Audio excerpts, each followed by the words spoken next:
성경책 펼치고 같이 빈칸에 채워가면서 기록하시면 적어가면서 따라오시면 되겠습니다. 음, 자, 12장부터 이제 족장사가 시작이 돼요. 그래서 셋의 거룩한 계보에서 나오는 아브라함을 시작으로 이삭, 야곱, 요셉 네 명의 족장의 이야기로 시작이 된다. 이런 부분들을 우리 같이 공부했었습니다. 기억나시죠? 그래서 이제 지금부터 창세기 2부가 시작이 되는 거예요. 셋의 거룩한 계보에서 나오는 아브라함으로 시작하여서 이삭, 야곱, 요셉 세 명의 족장의 이야기 시작합니다. 첫 번째 아브라함입니다. 1절에 여호와께서 아브라함 밑줄 주세요. 아브라함에게 이르시되, 자, 지금은 아브람입니다. 그래서 아브라함에게 이르시되 너는 너의 고향과 친척과 아버지의 무엇이죠? 집이죠. 집을 떠나 내게 보여줄 어디로 가라? 땅으로 가라. 내가 너로 무엇을 이루고 큰 민족을 이루고 내게 복을 주어 내 이름을 창대하게 하리니 너는 복이 될지라. 자, 너를 축복하는 자에게는 내가 복을 내리고 너를 저주하는 자에게는 내가 저주하리니 땅의 모든 족속이 너로 말미암아 복을 얻을 것이라. 하나님께서 아브라함에게 말씀하실 때 아브라함에게 주시는 정체성이에요. 그 창세기 1부에서는 네 개의 사건에 등장을 했었습니다. 창조, 타락, 그리고 어, 홍수, 그다음에 민족의 분산. 그 네 가지의 사건을 통해서 인간들이 하나님 안에서 뿔뿔이 흩어지고 이제 하나님께서 뿔뿔이 흩어진 민족 중에 한 민족을 선택하셔서 아브라함이라는 한 사람을 선택하셔서 그 사람으로 민족을 이루는 일을 시작하셨어요. 그런데 하나님이 선택하셔서 이제 아브라함으로부터 이스라엘이라는 큰 나라를 이루셔야 되는데 가장 중요한 게 뭘까요? 그것은 바로 정체성이에요. 왜 부르셨나? 왜 부르셨나? 여러분들에게 똑같습니다. 여러분들 중에서 많은 분들은 부모님에 의하여서 교회 다니고 있습니다. 그리고 자발적으로 교회 오신 분도 우리가 분명히 있어요. 그런데 우리가 예배드리고 그리고 강제적으로 또 이곳에 교회 와서 다니다 보니까 이제 여기서 친구도 생기고 우리 청년부에서 문화도 생기고 여러 가지 시간들을 통해서 우리가 예배를 드리고 있는데 결국에 우리가 이곳에서 예배드리고 있는 것은 수많은 이유들 중에 분명한 것은 하나님의 부르심이라는 거예요. 이 하나님의 부르심이 있었기 때문에 우리는 예배 드리고 있고 지금 이 시간을 가지고 있습니다. 그렇다면 이 부르심에는 반드시 목적이 있어요. 부르심 목적. 이것이 여러분들이 깨달아야 하는 가장 중요한 사명이에요. 중요한 이유가 됩니다. 예배 드리고 예수 그리스도의 자녀로 살아가는 목적, 부르심. 그 부르심이, 그 목적이 우리는 성경 말씀을 통해서 알아갈 수가 있는데 그게 바로 우리는 정체성이라고 부르고요. 아브라함에게는 첫 번째 세 가지의 정체성을 알려주셨어요. 그리고 이 정체성은 오늘날 그리스도인들에게도 주시는 정체성입니다. 우리가 예배하고 이 시간 성경 공부하고 있는 이유예요. 첫 번째, 우리는 어떤 정체성을 가진 사람들이냐면 익숙한 곳을 떠나서 하나님께서 보여주실 땅에서 살아가는 존재라는 거예요. 너의 고향과 친척과 아버지의 집을 떠나 내가 너에게 보여줄 땅으로 가라. 그 성경에서 땅이 굉장히 중요한 단어예요. 성경에 가장 많이 등장하는 열 번째, 10개의 단어 중에 하나가 바로 이 땅입니다. 하나님은 우리에게 익숙한 곳을 떠나서 하나님께서 인도하시는 낯선 곳으로 걸어가는 존재예요. 그래서 우리는 마치 연어와 같습니다.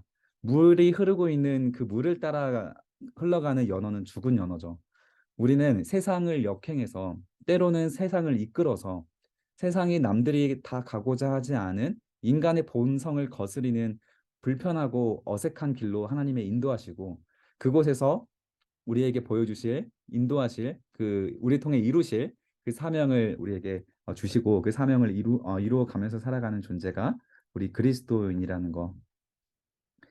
그래서 지금 있는 직업이나 집을 당장 떠나라는 말이 아니고 하나님께서 여러분들의 인생을 이끌어 주실 수 있도록 이끌어 가실 수 있도록 삶을 맡겨 드리라는 뜻입니다. 그래서 삶을 맡기기 위한 영적인 환경을 우리는 조성할 필요가 있어요. 첫 번째가 주변 친구들이에요. 우리가 하나님께서 익숙한 곳이 아니라 보여주실 땅으로 이끌어가는 그 모든 것들에 방해하는 가장 많은 장애 중에 하나가 주변 친구들이에요. 그리고 우리가 익숙하게 살아왔던 여가 활동, 뭐 SNS나 유튜브나 웹툰이나 우리 시간을 뺏어가는 것들. 그래서 나에게 영향을 주는 환경을 하나님과 동행할 수 있는 환경으로 하나씩 하나씩 바꿔 가야 하는 것이 우리들의 기본적인 정체성이라는 거예요. 이런 것들을 내려놓을 수 있는 준비를 해 간다면 점점 하나님께서 나를 부르시는 목적이 분명해지고 하나님의 이끄신 대로 순종하고 갈 수 있다라는 거죠. 두 번째, 너는 큰 민족이라고 해요. 하나님께서 아브라함에게 큰 민족을 이루시겠다. 이게 두 번째 민족 이름입니다. 그리고 아브라함이라는 이름은 창대한 이름이 될 것이다. 그래서 예수님께서도 말씀하셨죠. 예수 그리스도를 믿는 사람들은 등불과 같아서 그 등불을 의자 밑에나 책상 밑에 내려놓지 않고 선반 위에다 올려놓는다. 모든 사람들이 볼 수 있도록 선반 위에다 올려놓게 됩니다. 우리는 빛이기 때문에 그리스도인들은. 그래서 우리가 하나님께서 우리에게 주시는 큰 민족을 이루게 되는데 이름을 창대하게 될 것이다라는 거예요. 자, 우리가 바벨탑 사건에서 인간이 타락하게 됐을 때 나타났던 큰 세 가지의 어떤 이름이 있었습니다. 어떤 죄악된 타락한 모습이 있었어요. 그 첫 번째가 뭐냐면 자신들이 높아지려고 했었죠. 그래서 바벨탑을 쌓았습니다. 그리고 자신들의 이름을 높이 올려서 사람들에게 알리려고 했어요. 이게 기본적으로 인간의 욕망이잖아요. 그런데 하나님께서 아브라함을 통해서 이루어지고 싶은 것도 똑같아요. 자신들이 높아지려고 했는데 하나님도 아브라함을 높아지게 만듭니다. 이름을 모든 민족들이 알만한 이름으로 만들어 줍니다. 이것을 하나님께서 우리에게 주시고 싶은 거랑 우리가 이루고 싶은 것이 다르지 않다. 그런데 이 욕망과 비슷한 결과가 아브라함을 통해서 이루어지게 되는데 그 주체가 완전히 달라요. 바벨탑은 자신들이 스스로 높아질 것인가? 지난주 설교에서도 나눴죠. 왕을 우리가 스스로 왕이 될 것이냐? 아니면 하나님께서 그를 왕으로 만드실 것인가? 이 차이라는 거예요. 그 주체가 내가 아니라 하나님이 되게 하는 것. 그것이 바로 우리 그리스도인들의 정체성입니다. 그래서 우리 청년부 중에서 많은 분들이 세상에 영향력 있는 자리로 올라가길 바라요. 그런데 여러분들이 그 자리를 우상 삼아서 간다면 반드시 멸망의 길입니다. 하나님께서 그 길을 기뻐하지 않을 거예요. 하나님께서 우리에게 바라시는 것은 불편한 거예요. 익숙한 것이 아닙니다. 남들이 다 가는 길이 아니고 어색한 길로 우리를 인도하시고 우리의 본성을 거슬러서 인도하셔서 결국에 종착점은 같다라는 거. 그런데 하나님과 동행했기 때문에 그 자리가 우리의 우상이 아니라 우리의 야망이 아니라 하나님의 영광을 높여드리고 하나님 안에서 안전하게 세상의 빛이 되어는 존재로 살아갈 수 있게 된다라는 겁니다. 그게 아브라함을 통해 주신 두 번째 정체성이에요. 곧 복이 되는 겁니다. 복. 창세기 1장부터 여러 차례 등장했던 그 복. 아브라함이 복 그 자체가 되는 거예요. 그 이유가 무엇이냐? 3절에 나옵니다. 너를 축복하는 자에게 밑줄 그어주세요. 아브라함을 축복하는 자에게 하나님께서 어떻게 하시겠다? 하나님께서 복을 주시겠다. 그리고 아브라함을 누가 저주한다. 아브라함이 하나님의 영광을 위하여 걸어가는 그 길에 저주하는 자가 있어? 그렇다면 누가 저주하겠다? 아브라함이 저주하는 게 아니라 하나님이 저주하겠다. 그래서 세 번째 정체성입니다. 결국 아브라함에게 하는 그 축복도 또 아브라함을 저주하는 사람을 저주하는 것도 하나님께서 직접 하게 하는 존재라는 거예요. 그래서 우리는 사랑하는 사람에게 축복하고 싶고 미운 사람을 저주하고 싶은 것이 우리들의 본성이지만 어, 하나님의 사람을 축복하고 심판하는 것을 전부 다 하나님께 맡기는 사람이 믿음의 사람이다. 그게 아브라함에게 주신 이 세 번째 정체성이라는 거예요. 자, 3절에 유념할 필요가 있어요. 내가 복을 내리고 저주하는 자에게는 하나님께서 저주하는데 결론이 뭐예요? 너로 말미암아 모든 민족이 여기 밑줄 그어주세요. 복을 얻게 하실 것이다. 복. 결국에 모든 민족들이 저주받게 하는 것이 하나님의 아브라함을 통한 이루고 싶은 것들이 아니고 하나님께서 아브라함을 통해 이루고 싶은 것은 모든 족속이 아브라함 때문에 복을 받아서 행복하게 되는 겁니다. 여기서 아브라함을 통해서 이룰 수 있는 복은 무엇이냐면 하나님을 만나는 거예요. 지금 아브라함처럼 하나님께서 아브라함을 찾아오셔서 아브라함을 선택하셨던 것처럼 모든 민족이 이 아브라함을 덕분에 이 땅의 지구상에 존재하는 모든 민족이 하나님을 만나게 하는 그 놀라운 일들을 아브라함을 통해서 하고 싶다. 그것이 바로 하나님의 아브라함에게 주신 세 번째 정체성입니다. 자, 4절 밑줄 그어주세요. 하나님께서 아브라함을 선택하신 이유입니다. 이에 밑줄 그어주세요. 이에 아브라함이 여호와의 말씀을 따라갔죠. 말씀을 따라갔고 롯도 그와 함께 갔으며 롯도 밑줄 그어주세요. 롯도 함께 갔고 아브라함이 하란을 떠날 때 75세였습니다. 이때 당시에 나이가 평균 나이가 한 130살 정도까지 살았다고 한다면 아브라함은 한 오늘날로 따지면 50살 정도의 부르심을 받은 겁니다. 그 전까지는 아브라함도 자기 인생을 자기 뜻대로 살았던 사람이지만 이제 하나님께서 아브라함에게 찾아오셔서 이제 너는 세상의 길로 가지 말고 하나님을 따라가라 라고 하는 이 세 가지 정체성을 주신 다음에 아브라함에게 손을 내미니까 아브라함이 하나님 말씀에 따라 함께 갔다. 길을 이 세 가지 정체성을 순종하고 걸어갔다. 이게 바로 하나님께서 아브라함을 선택하신 이유고 아브라함의 믿음의 시작입니다. 그래서 우리가 익숙한 곳으로 가지 않는 거, 하나님께서 보여줄 땅으로 가는 거, 이런 것들은요, 신앙의 초기 단계에 일어나는 일이에요. 내가 살아왔던 익숙한 공동체에서 벗어나서 어색한 공동체로 들어가고, 내가 나를 사랑하는 사람만 사랑하고 싶었다가 나를 미워하는 사람까지도 사랑을 해야 되는 그런 어색한 환경으로 이동을 하는 것이 바로 신앙생활의 시작입니다. 아브라함의 시작이었고요. 아브라함은 즉시, 이해라는 뜻은 즉시라는 거예요. 아브라함의 장기가 앞으로 나오게 되는데 아브라함은 하나님께서 말씀하시면 곧바로 다음날 아침에 일찍이 일어나서 순종하는 사람이 아브라함이었어요. 이런 사람을 우리가 믿음의 사람이다라고 표현해요. 자주 등장하는 표현이니까 유념해서 보시고요. 어, 오늘날에는 아브라함처럼 하나님께서 이렇게 분명하게 음성으로 들려주는 사람은 별로 없습니다. 그런데 우리에게는 아브라함에게 없었던 성경책이 있어요. 66권의 성경책, 1189장, 31,102절에 달하는 하나님의 말씀이 있기 때문에 우리가 이렇게 성경을 공부하면서 우리도 아브라함처럼 언제든지 여호와 말씀에 따라 갈 수가 있는 거예요. 그리고 아브라함의 이야기에서 또 중요한 인물을 차지하는 게 바로 이 조카 롯입니다. 사실 아브라함과 조카 롯을 이 창세기에서 함께 기록을 하면서 우리한테 말씀하고 있는 부분들이 메시지가 너무 강력해요. 우리는 대부분 아브라함처럼 가지 못하고 이 조카 롯처럼 살아가게 될 거예요. 이 조카 롯은요, 아브라함에게 형제가 세 명이 있었죠. 그 중에서 그 아브라함의 동생 하란이 죽은 다음에 이 하란의 아들이 롯이었거든요. 이 롯을 키울 사람이 없다 보니까 아브라함이 거두어서 자신의 아들같이 키운 사람이 바로 롯이에요. 롯은 아브라함에게 신앙 교육을 받으면서 모태신앙으로 자라갔습니다. 그런데 아브라함과 같은 믿음의 사람은 아니었어요. 아브라함이 시키니까 억지로 예배는 드리고 있었습니다. 그러나 아브라함과 같은 결단은 없는 사람이었습니다. 그래서 오늘날 우리들과 굉장히 닮아 있는 모습을 가지고 있어요. 그래도 그럼에도 불구하고 롯은 아브라함이 있었기 때문에 그나마 어느 정도의 믿음의 생활은 할 수 있었어요. 만약에 아브라함이 없었으면요, 그냥 하란의 아들로 살았으면 롯은 결국 구원받지 못하고 타락했을 것이 분명합니다. 그리고 세상 사람처럼 살아갔을 거예요. 그런데 아브라함 덕분에 억지로라도 예배를 드렸던 사람이 롯이고요. 그 결과 나중에 소돔과 고모라에서 롯은 구원을 받게 됩니다. 그래서 우리가 누구랑 가깝게 지낼 것인가? 이거 굉장히 중요한 문제고 여러분들이 앞으로 인생을 결정하게 될 결정적인 문제가 됩니다. 여러분들의 친구들, 여러분들의 배우자 반드시 믿음의 사람, 아브라함과 같은 사람을 만날 수 있게 해달라고 기도하는 것이 참 중요한 기도 제목이 될 거예요. 그리고 아브라함 75세 아까 말씀드린 것처럼 75세에 하나님의 콜링을 받았습니다. 하나님의 시간은 나이로 결정되지 않아요. 사람에 따라 태어나면서부터 하나님의 사람으로 쓰임 받을 수 있어요.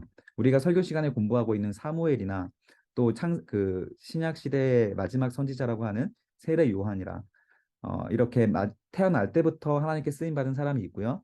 아브라함처럼 한참 늙어서 시작하는 사람도 있습니다. 그래서 하나님의 때는 나이가 아니라 결단하는 그 시간부터예요. 세례 요한과 사무엘은 태어날 때부터 나시른으로 결단했잖아요. 부모님에 의해서. 그런 결과 이들은 어렸을 때부터 하나님께 쓰임 받을 수 있었고요. 아브라함은 모태신앙이 아니기 때문에 나중에 스스로 이렇게 하나님의 부르심의 세 가지 정체성을 아멘하고 떠났던 이 순간부터 하나님의 부르심에 순종하는 사람이 됐던 겁니다.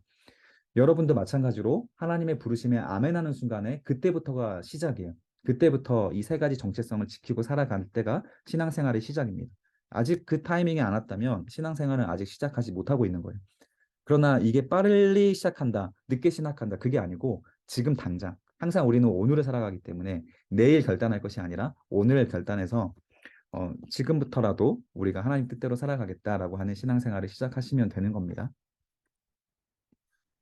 자, 5절 넘어가서 아브라함이 그의 아내 사레와 조카 롯과 하란에서 모은 모든 소유와 얻은 사람들을 이끌고 읽어주세요. 가나안 땅으로 가려고 떠나서 마침내 가나안 땅에 들어가게 됩니다. 약속의 땅이 가나안 땅이죠. 6절 아브라함이 그 땅을 지나 세겜 땅 모래 상수리 나무에 이르니 그때 가나안 사람이 그 땅에 거주하였다. 가나안 땅으로 갔고 가나안 사람이 그 땅에 거주하고 있었다. 야곱 그 아브라함이 하나님의 부르심으로 따라 걸어갔던 그 지역의 환경을 보여주는 거예요. 약속의 땅이었고요. 그리고 그곳에는 이방 민족들 그리고 하나님께서 심판하실 민족들이 아직은 살고 있는 땅이었다라고 하는 환경을 보여주고 있습니다. 그리고 7절에 하나님께서 아브라함에게 나타나 이르시되 우리에게 참 부러운 말씀이죠. 그러나 우리도 말씀드렸던 것처럼 이 성경을 통해 하나님을 만날 수 있습니다. 반드시. 내가 누구죠? 내가 하나님이죠. 적어주세요. 하나님이 이 땅을 내 자손에게 누구죠?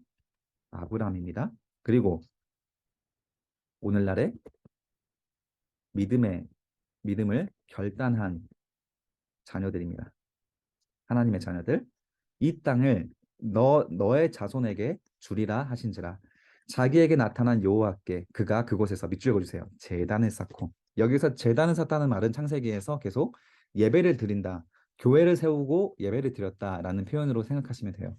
하나님께서 나타나신 이 순간 이 땅을 아브라함에게 믿음으로 결단한 너에게 너와 너의 자손에게 주겠다라고 약속하시는 순간에 아브라함이 아멘 한 거예요. 8절 보세요. 거기서 베델 동쪽 산으로 옮겨 장막을 치니 서쪽은 베델이고 동쪽은 아이라. 그곳에서 여호와께 제단을 쌓고 또 제단을 쌓았죠. 밑줄 그어주시고 역시나 교회를 세우고 예배를 드렸다라는 거. 그리고 밀줄 그어주시고 빨간색으로 강조 표시해 주세요. 창세기 4장부터 등장했던 가장 중요한 표현이죠. 여호와의 이름을 부르더니 자 마이크 켜주시고 여호와의 이름을 부르는 사람 누구였죠? 스타벅스 쿠폰 쏘겠습니다. 여호와의 이름 부르는 사람 창세기 4장. 안 들려요? 아무도 없나요? 5, 4, 3, 2, 1. 지금 따라오고 있는 거 맞죠? 네. 아닌가 지금 채팅창으로 남겼나? 따라오고 있으면 반응해 주세요. 네. 여호와의 이름을 불렀던 사람이 셋의 아들 에노스였습니다. 이 에노스 때부터 하나님께서 구별된 하나님의 민족을 하나님의 백성을 이끌어 간다고 했죠. 그래서 여호와의 제단을 쌓고 여호와의 이름을 부르는 사람 바로 에노스의 후손입니다. 밑에 적혀 있었죠. 아브라함은 에노스의 영적인 계보를 잇는 경건한 사람이었다. 결국 이 말씀을 하고 싶었던 겁니다. 하나님께서 그토록 찾으시고 그 타락한 세상 속에서 아 여기 있었구나 나의 사람들 여기 있었구나 내 민족들 그렇게 하나님의 탄식하며 하나님의 기뻐하게 만들었던 그 경건한 계보를 이어가는 사람이 바로 에노스의 후손이었던 아브라함이었다. 그리고 노아 이후에 수천 년을 기다리신 거예요. 하나님이 이 아브라함까지. 그리고 하나님께서 아브라함을 선택하신 겁니다. 그래서 하나님께 수천 년 동안 얼마나 많은 사람들이 태어나고 죽었겠습니까? 그런데 하나님께서 선택하는 사람은 이처럼 구별된 사람이라는 거예요. 우리 교회에 25명이 있지만 청년부가 이 25명이 다 선택받을 수도 있고요. 한 명도 선택받지 못할 수도 있습니다. 하나님은 누굴 선택하냐면 타락한 세상 속에서 구별되어 살아가는 여호와의 이름을 부르고 하나님의 뜻대로 본성대로 살아가지 않고 하나님 뜻대로 살아가는 그 사람 반드시 하나님께서는 선택하는 사람이 된다는 거예요. 자, 지도 한번 확인하면서 보세요. 아브라함이 지금 하란 갈대아 우르에서 여기 하란 이거 여기 지워주세요. 이거 하란이 여기가 하란이 아니고요. 갈대아 우르입니다. 지도가 잘못 적혔어요. 갈대아 우르에서 출발해서 여기가 하란이에요. 아수르 쪽 하란에서 도착했다가 이 하란에서 그 이제 그 아버지가 죽었나? 아무튼 이제 하란에 갔다가 거기서 하나님의 음성을 받고 이 세겜으로 이 베델 쪽으로 지금 베델과 아이 사이에다가 제단을 쌓았잖아요. 여기로 가나안 땅으로 내려왔습니다. 이 세겜부터 여기 헤브론, 베델 이쪽이 전부 다 가나안 땅이고 나중에 다윗과 이스라엘 여호수아가 이곳에 차지하고 이 다윗과 솔로몬 시대 때 하나님께서 아브라함에게 주신 땅의 경계를 전부 다 회복하게 됩니다. 왼쪽이 애굽이 있고요. 여기가 미디안이죠. 그리고 위쪽이 아수르. 이 지도는 우리가 계속 눈에 익숙하도록 자주 봐야 돼요. 바벨론. 이 바벨론 제국에 의해서 이스라엘이 예루살렘 멸망을 하고 그 다음에 여기 아수르에 의해서 여기 그 북이스라엘이 멸망을 하고 바벨론에 의해서 남유다가 멸망을 하죠. 그리고 애굽에 요셉의 70인 가족이 들어가서 400년 동안 살다가 출애굽하게 돼서 위쪽으로 다시 올라와서 여기에서 이스라엘을 이루게 됩니다. 지도는 자주 보게 될 겁니다. 자, 그리고 베델과 아이 사이에서 제단을 쌓고 여기서 교회를 세워서 예배를 드린 다음에 점점 남방으로 내려갔습니다. 자, 남방으로 내려갔다 밑줄 그어주시고 남방으로 내려가는 이유가 뭐냐면 기근이 들었기 때문이래요. 그 땅에 기근이 들어서 가뭄이 왔다라는 거죠. 이 그 약속의 땅의 특징이 있어요. 여기에는 미디안이라고 표시되어 있는 이쪽 있죠. 여기가 사막입니다. 광야에서요. 오른쪽에서 왼쪽으로 강력한 동풍이 불어와요. 그러면 이 가나안 땅은요. 완전히 그 사막처럼 황폐하게 돼요. 그 황폐하게 되기 전에 반드시 먼저 이른 비가 내려야 됩니다. 비가 먼저 내려서 새싹이 밑에서 뿌리를 내려야 돼요. 그리고 나서 동풍이 불고 나도 그 새싹이 견디게 되고 나중에 또 늦은 비가 반드시 다시 불어줘야 새싹이 마르지 않고 곡식이 풍성하게 피어나게 돼요. 그래서 이른 비와 늦은 비가 제때 불어야만 이 땅은 적과 꿀이 흐르는 완벽한 땅이 돼요. 날씨를 누가 주관하냐면 하나님께서 주관하시죠. 그래서 하나님께서 이스라엘에게 축복하시고 그 은혜를 주실 때는 이 가나안 땅이 젖과 꿀이 흐르는 완벽한 땅이 되지만 하나님께서 이스라엘을 진노하시고 이스라엘을 심판하시겠다 하면 반드시 이 땅에 기근과 지진이나 뭐 가뭄 같은 걸 주시는 거예요, 계속. 그래서 하나님께서 심판하시기 굉장히 용이한 땅이 이 가나안 땅입니다. 이 땅을 하나님께서 약속의 땅으로 주신 거예요. 그런데 이 땅은 아직 하나님의 은혜가 없는 땅이고 아직 가나안 땅을 허락하지 않았기 때문에 아직은 정복하는 시간이 아니기 때문에 이 땅에 기근이 들었대요. 그래서 아브라함이 하나님께 묻지 않고 하나님 저 어디로 갈까요? 묻지 않고 애굽으로 내려가게 됩니다. 이거는 이때 당시의 문화예요. 그래서 그 아브라함만 내려간 게 아니라 이 가나안 지역에 살고 있는 대부분의 사람들이 이 비옥한 나일강 삼각주라고 하죠. 우리 세계지리 시간에 배웠죠. 나일강 삼각주 지역에 비옥한 땅에 가서 꼭 그 가뭄이 지날 때까지 여기서 생활하게 됩니다. 이때 아브라함도 같이 이동을 했다라는 거예요. 그런데 하나님께 묻지 않고 이동을 한 결과 이 애굽에서 안타까운 일을 겪게 됩니다. 11절 보세요. 그가 애굽에 가까이 이르렀을 때 그의 아내 사레에게 말하여 이르되 밑줄 그어주세요. 그대는 아름다운 여인이라. 그래서 우리 남성분들 무조건 예쁜 여자 좋아할 것이 아닙니다. 여기서 한번 보세요. 애굽 사람이 그들을 볼 때 이르기를 그는 나의 아내라 하여 나는 죽이고 그대는 살리겠다. 이 아내가 예쁘면 항상 불안하고 어, 이 아내 때문에 다른 사람이 뭐 유혹하지 않을까, 이 아내가 흔들리지 않을까, 날마다 불안에 떨며 살아야 됩니다. 그래서 적당히 예쁜 게 좋아요. 그래서 그대는 아리따운 여인이라. 아브라함이 불안해서 어떤 제안을 하냐면 너는 나의 누이라 해라. 나의 어, 여동생이라 해라.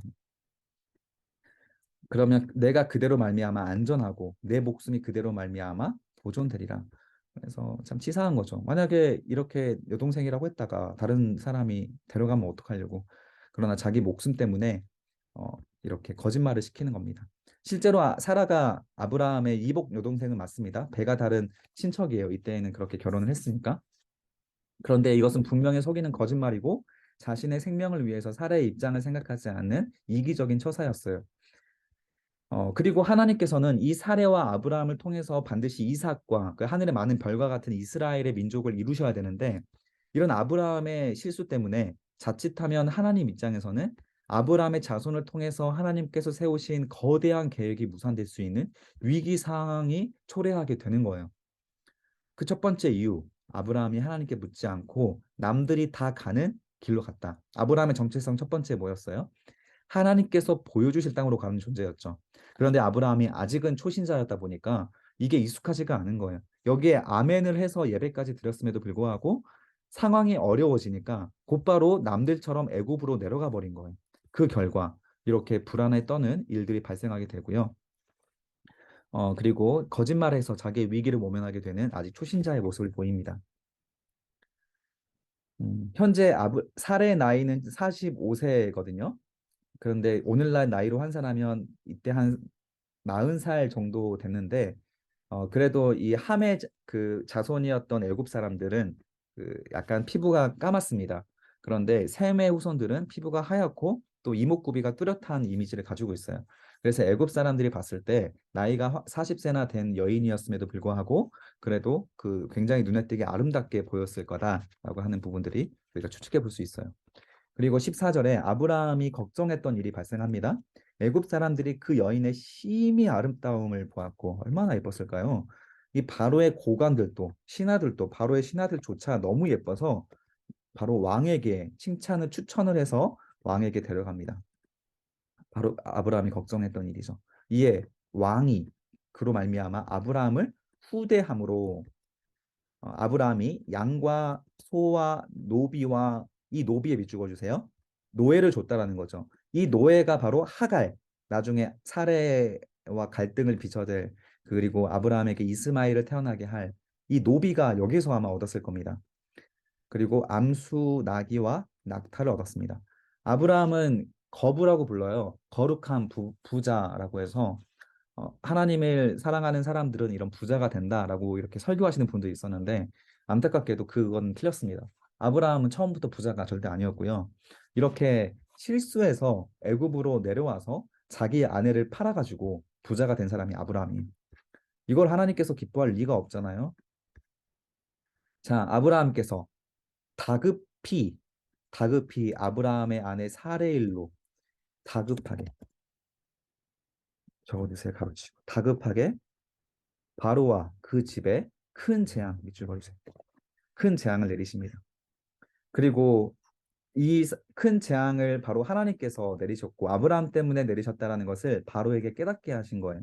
그러니까 18절 보세요. 바로가 아브라함을 불러 이르되 네가 어찌하여 나에게 이렇게 행하였느냐? 네가 어찌하여 그를 사례를 너의 아내라고 내게 말하지 아니하였느냐? 네가 어찌 그를 누이라 하여 내가 그를 데려다가 아내를 삼게 하였느냐? 너의 아내가 여기 있으니 이제 데려가라 하고 바로가 그 사람들에게 이 일을 명하여 그들이 그와 함께 그와 아내와 그의 모든 소유를 보내었더라. 이 바로가 어, 충격적인 무언가를 본 거예요. 어떤 큰 재앙인지는 성경에 기록되어 있지 않았지만 하나님께서 재앙을 내리실 때는 우리가 나중에 출애굽기를 통해서 볼 수 있거든요. 그런데 그 재앙도 큰 재앙이라고 표현을 안 하는데 여기서는 큰 재앙이라고 표현을 합니다. 무슨 일이 겪었는지는 모르겠어요. 하나님께서 어, 급하게 뭔가 바로의 집안 사람들에게 암이 걸리겠다든지 맹인이 되겠다든지 아무튼 바로가 화들짝 놀랄 만한 큰 재앙을 내리신 거예요. 예, 이 아브라함의 실수 때문에 일어난 일이고요. 자, 또 한 가지 봐야 될 부분이 있습니다. 여기에서 잘못한 사람이 누구예요?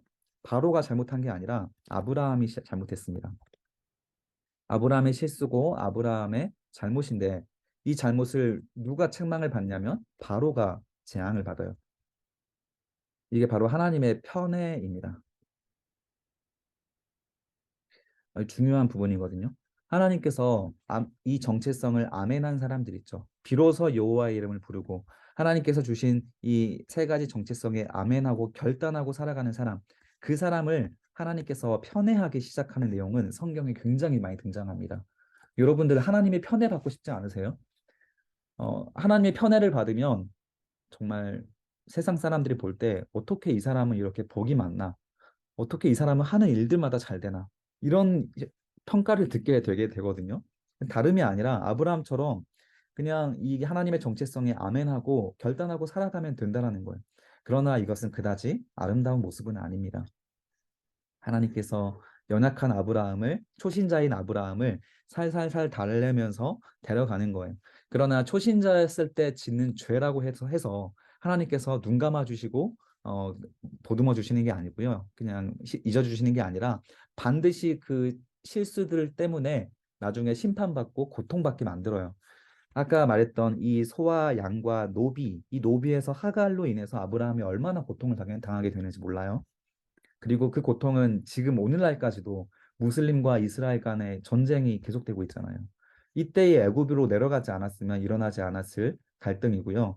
이때 아브라함이 내려가지 않았으면 무슬림은 오늘날 존재하지도 않았을 겁니다. 자, 13장. 이제 아브라함과 함께 했던 조카 롯과의 작별의 시간이 찾아왔어요. 1절. 아브라함이 애굽에서 그와 그의 아내와 모든 소유와 롯과 함께 네겝으로 올라가니 지도 펼쳐주시고 지도에는 네겝가 안 남았네요. 다시 이제 애굽에서 가나안 땅 지역으로 올라오고 있습니다.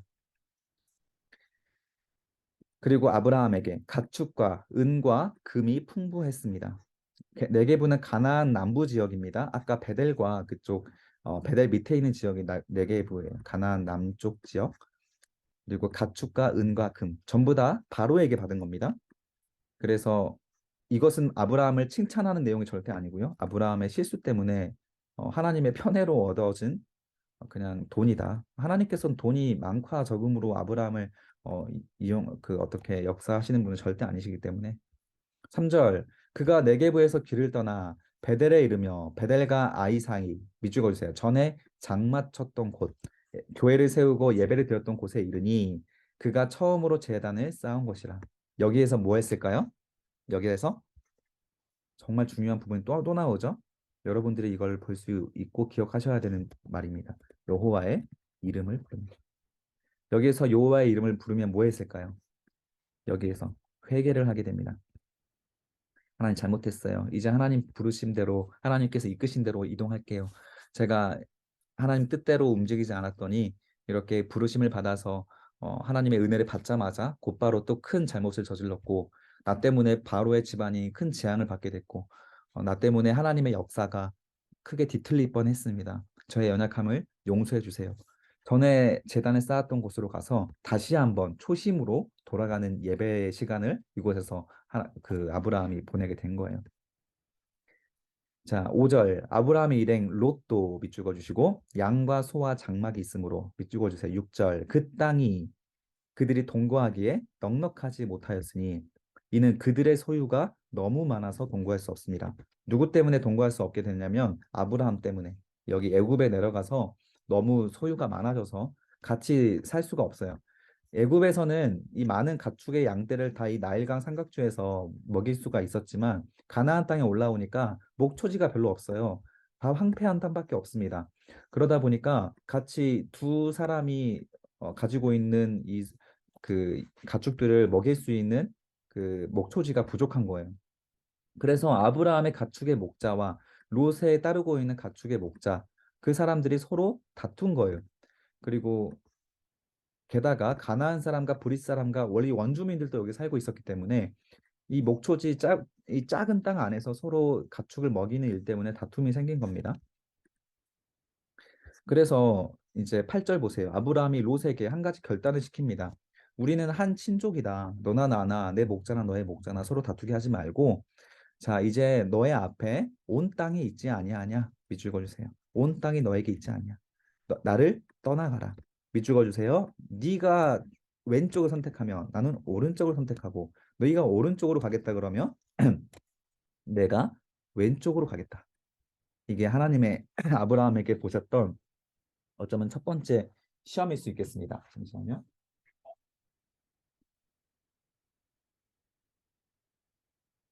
첫 번째 시험입니다. 물질이냐 사람이냐. 아브라함이 더 이상 둘이 같이 동거할 수 있는 상황이 안 되는 이 상황으로 하나님께서 인도하셨고요. 이곳에서 자기가 먼저 그 나이가 많은 사람이니까 자기가 더 좋은 땅을 고를 수가 있어요. 유대 민족도 그랬고요. 이때 고대 사회에서는 나이가 어린 사람은 선택권이 없습니다. 항상 나이가 많은 사람이 우선인 거예요. 우리나라보다 훨씬 더 심했어요. 그 고대 문화가 그랬습니다. 그런데 여기에서 아브라함이 먼저 선택을 하는 것이 당연하지만 아브라함은 자기 조카를 떠나 보내는 자리에서 먼저 어, 자기가 편한 곳을 고르는 것이 아니고 이 롯에게 먼저 편한 곳을 선택을 합니다. 그래서 이게 바로 부자가 된 아브라함에게 주신 첫 번째 시험이었어요. 자, 10절에 이에 롯이 눈을 들어 밑죽어 주세요. 요단 지역을 바라본즉 소알까지 온 땅이 물에 넉넉했습니다. 그리고 밑줄 그어주세요. 여호와께서 소돔과 고모라를 멸하시기 전이었으므로 밑줄 그어주세요. 여호와의 동상 같고 강조 표시해 주세요. 빨간색으로 색깔 바꿔서 밑줄 그어주세요. 애굽 땅 같았다. 자, 이게 바로 포인트입니다. 자, 아브라함이 그 기근을 피해서 애굽으로 내려갔을 때 조카 롯이 얼마나 그 지역을 좋아하고 거기에 흠뻑 반해버렸는지 애굽 땅을 여호와의 동산에 비교한 거예요. 에덴 동산에 비교한 겁니다. 그리고 이 롯의 계속 앞으로 살고 싶다. 이 지방의 시골에 살다가 서울에 올라와 보니까 너무 재밌는 것도 많고 할 수 있는 것도 많고 자극적인 것도 많아서 이 서울에서 살고 싶은 지방 사람 같이 이 롯이 애굽의 풍요로운 땅을 겪어본 뒤에 도무지 이 가나안 땅이 눈에 들어오지가 않은 거예요. 그래서 약속의 땅에 머물지 않고 이 소돔과 고모라 이 땅을 선택해 버립니다. 이 소돔과 고모라는 13절 보세요. 여호와 앞에 큰 죄인이었다. 이 아브라함이 이 땅을 그 롯이 골랐을 조카가 이 땅을 골랐을 때 아브라함이 분명히 말렸을 거예요. 야, 이 땅을 선택하지 말고 이왕이면 가나안 땅에 머물러 있어라. 왜 그 땅으로 걸어가냐? 그 땅은 타락한 땅이다. 이렇게 아브라함이 얘기했을 수도 있겠지만 아, 아직 롯은 그 세속적인 게 너무 좋은 어린아이였기 때문에 결국 이 소돔과 고모라로 선택해서 떠나버린 거예요. 그래서 이 아브라함이 기근을 피해 애굽에 내려간 결과 이 룻까지 타락해버리는 안타까운 결과를 얻게 됐다는 거죠. 그리고 룻이 왜 이 땅을 선택한 이유가 무엇이냐? 밑줄 그어주세요. 10절에 눈을 들어 요단 지역을 바라봅니다. 항상 우리 죄는 시선의 문제예요. 하와가 선악과를 바라볼 때 표현과 똑같은 표현이거든요. 눈을 들어 선악과를 바라봅니다. 하와도. 룻도 시선을 하나님으로부터 벗어나고 바로 세상에 아름다워 보이고 세속적인 것들에 이끌려가는 순간에 우리의 탐욕은 발동하기 시작을 하고 그곳에 우리도 모르게 하나님보다 세상을 선택하게 된다는 것이죠. 11절 그러므로 롯이 요단 온 지역을 선택하고 동으로 옮기니 그들이 서로 떠나간지라. 그리고 밑줄 그어주세요. 12절 아브라함은 여전히 가나안 땅에 거주하였다. 이게 바로 하나님의 선택받은 사람의 가장 큰 장기입니다. 한번 애굽에서의 사건에서 큰 교훈을 얻었기 때문에 눈에 보이기 좋은 땅이 아니라 하나님께서 인도하시는 곳에 머물러야 함은 아브라함을 배웠어요. 그래서 조카 롯은 동쪽인 여기 지도 보세요. 이 베델로 다시 돌아왔었죠. 이 베델에서 왼쪽 오른쪽으로 이 소돔과 고모라 지역에 여기가 사해라는 바다가 있고 여기가 이제 산이 있습니다. 그리고 이 산에서 물이 많이 흘러내려왔기 때문에 이쪽도 비옥한 땅이었어요. 물도 넉넉하고 소돔과 고모라는 큰 그 여기에서 이 가나안 지역에서 가장 잘 유명한 어떤 큰 도시였습니다. 그리고 여기서 가나안 땅에 거주하였고 롯은 그 지역의 도시들에 머무르며 밑줄 그어주세요. 도시. 성경에서 항상 도시는 죄의 상징이에요. 그래 우리는 좀 이왕이면 자연이 있는 곳에 살아가는 것이 더 성경적인 삶이지만 우리 교회는 도시에 있네요. 도시에서도 우리는 예배를 드리고 그곳에서 세속적인 것들과 싸워가며 우리가 사는 것이 당연하게 여기면 살아가야 됩니다. 그리고 도시들에 머무르며 소돔까지 이르게 됩니다. 13절 소돔 사람은 여호와 앞에 악하여 큰 죄인이었다. 자, 14절 보세요. 롯이 아브라함을 떠난 후 밑줄 그어주세요. 롯이 아브라함을 떠난 후 그리고 옆에다 적어두세요. 이것은 첫 번째 시험을 통과한 후입니다. 하나님께서 아브라함을 선택하시고 어쩌면 애굽에서 먼저 첫 번째 시험을 하셨었을 거예요. 어떤 어려운 상황 속에서도 네가 나를 기다리고 가나안 땅에 머물 것이냐 이 선택을 첫 번째 시험으로 하셨을 것 같습니다. 근데 그 시험에서 아브라함이 아직 교훈이 없다 보니까 어, 그냥 믿음이 약해서 애굽으로 떠나가 버렸어요. 첫 번째 시험에서 탈락했습니다. 그런데 다시 베델로 돌아왔을 때 이 첫 번째 시험을 반복하게 되고 그때 아브라함은 첫 번째 시험을 통과해서 롯은 소돔과 고모라 선택했지만 아브라함은 이 약속의 땅에 남아 있게 되는 거예요. 그때 이후에 하나님께서 이르시되라고 하면서 응답이 나오게 되죠. 우리가 어떤 응답인지 보겠습니다. 너는 눈을 들어 너 있는 곳에서 북쪽과 남쪽 그리고 동쪽과 서쪽을 바라봐라. 자, 이 베델 지역입니다. 가나안 남부에서 베델 지역으로 돌아왔죠. 여기에서 회개하고 예배를 드린 이곳에서 동쪽과 남쪽과 서쪽과 북쪽을 바라봐라. 여기에서 보이는 모든 땅을 너에게 주겠다라고 약속을 하신 겁니다. 보이는 땅을 너와 내 자손에게 주리니 영원히 이르리라. 내가 너의 자손이 땅에 티끌 같게 하리니 사람이 땅에 티끌을 능히 셀 수 있을진데 너의 자손도 셀 수 있을 것이다. 셀 수 없겠다는 말이죠. 땅에 모래알 같이 많은 자손을 줄 것이고 그 자손들이 이 약속의 땅에서 영원히 이를 것이다. 밑줄 그었죠? 15절에 보이는 땅을 주겠다라고 했죠. 이 말씀에 따라서 그 여호수아 때도 나오지만 땅 밟기를 하시는 분들이 많이 있어요. 눈에 보이는 땅을 다 너에게 주고 너희가 밟는 땅을 나중에 주겠다는 표현도 나오거든요. 그런데 그 하나님께서 이 보이는 땅을 다 주겠다라고 말씀을 하시는데 보이는 땅을 다 주시는 게 아니고 이미 경계를 정해 주십니다. 그 나중에 뒤에 가서 볼게요. 여기서 하나님께서 하고 싶은 말씀은 지금 아브라함도 사람이기 때문에 이 비좁고 마음에 들지 않은 땅에 머물고 싶지는 않을 것 같아요. 그래도 하나님 말씀을 신뢰하여서 그 이끄심을 기다리는 선택에는 반드시 보상이 주어진다라는 약속을 주신 거예요. 보상이 주어진다는 약속을 주신 것입니다. 그 물질보다 사람을 선택한 아브라함에게 주신 첫 번째 하나님의 선물이 바로 이 땅을 주시겠다. 눈에 보이는 땅을 영원히 주시겠다. 그 두 번째, 자손을 주시겠다. 그래서 우리가 세상에 우리가 살고 싶은 대로 우리 본성대로 살지 않고 정체성대로 지키고 살아가더라도 절대 멸망하지 않습니다. 절대 굶어 죽지 않게 하고 오히려 그때 하나님의 기적을 많이 보게 되는 삶이 되면서 하나님의 선물을 받게 되는 거예요. 이 선물들을 전부 다 여러분들이 받았으면 좋겠습니다. 자, 18절. 이 아브라함이 장막으로 옮겨 헤브론에 있는 만물의 상수리 수풀에 이르러 거주하며 거기에서 여호와를 위하여 제단을 쌓았더라. 자, 만물의 헤브론으로 옮겼습니다. 이 헤브론은 나중에 밑에 가서 보겠지만 자, 눈에 보이는 모든 땅을 주시겠다고 하신 말씀에 따라 아브라함은 헤브론을 선택을 했거든요. 어, 근데 이제 헤브론 지역이 어떤 지역이냐면 나중에 갈렙이 믿음으로 이 산지를 내게 주소서라고 했던 그 찬양 있죠. 그 갈렙이 믿음으로 정복한 땅이 이 헤브론 땅이고요. 훗날 다윗이 유다의 왕으로 기름 부은 장소가 되고 아브라함의 후손들에게 이 지리적으로, 종교적으로, 정치적으로도 굉장히 중요한 위치가 되는 게 이 헤브론 땅이 됩니다. 그래서 아브라함이 눈을 들어 네가 어느 땅이든 선택하라 했을 때 헤브론을 선택했는데 그 땅이 이스라엘에게 굉장히 거룩한 땅이 된다라는 것이죠. 그래서 아브라함이 가는 곳, 아브라함이 선택하는 땅, 그 땅이 곧 복을 받아서 앞으로 이스라엘과 이 땅의 큰 은혜를 받고 이 큰 복을 받아서 앞으로 그 전 세계에 영향력을 끼치게 되는 복된 땅이 된다라는 겁니다. 아브라함이 어딜 가든지 복이 되기 때문에 아브라함이 선택한 땅이 복을 받은 거죠. 음, 자, 하나님께서 아브라함을 이끌어서 네가 복이 되게 하겠다. 네가 선택하는 것을 내가 복을 주고 너를 저주하면 내가 그 너의 이름을 위해서 함께 싸워주고 이거 사실 처음부터 하나님께서 아담과 하와에게 주셨던 복이었습니다.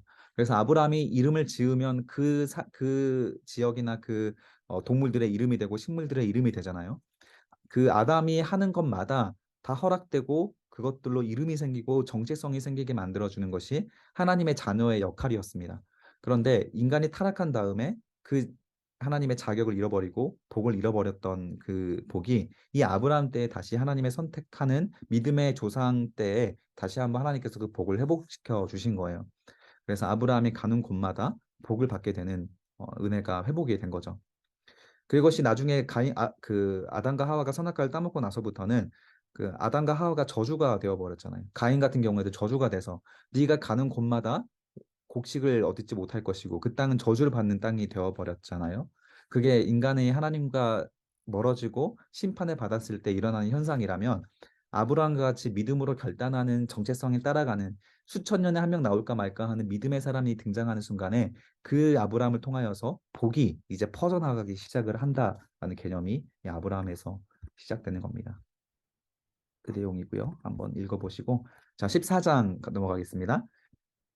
이제 세상을 선택했던 조카 롯이 어떤 위기를 겪게 되고 아브라함은 어떤 결말을 맺게 되는가?